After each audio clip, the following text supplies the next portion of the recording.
kapitbahay, so today is February 28, 2024. Nandito tayo ngayon sa playground po ng St. Jude Phase 2E. So project update lang po tayo. Nung mga previous vlogs po namin is ang Model Claire po yung aming laging binablog. Ay update lang po natin dito sa Phase 2E. So ayan, makikita nyo po dito sa ating map.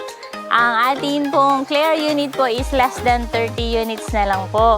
So sa mga nag-i-inquire po, bilisan na po natin ang pag-complete ng ating requirements dahil wala pong reservation fee dito sa St. Jude Subdivision.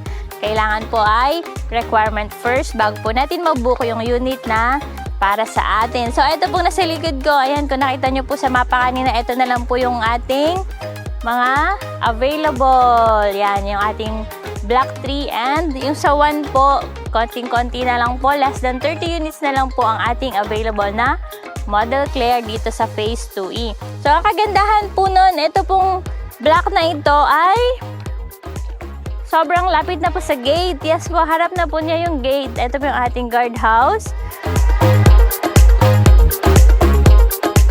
So, ito na po yung gate ng ating Phase 2E. Meron po siyang sariling gate, meron din tayong guard. And napakalapit na po ng ating mga Model Claire.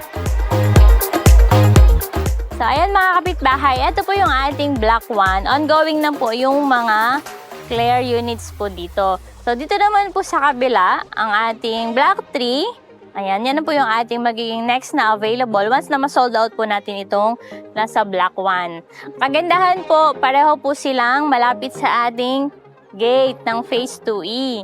So, ayan mga kapitbahay, konting-konti na lang po ang mga units dito sa ating Phase 2E sa St. Jude Village Subdivision. Kaya kompletuhin na po ang inyong mga requirements para ma-check na po namin at ma-book na po namin ang unit na gusto ninyo dito sa St. Jude Subdivision.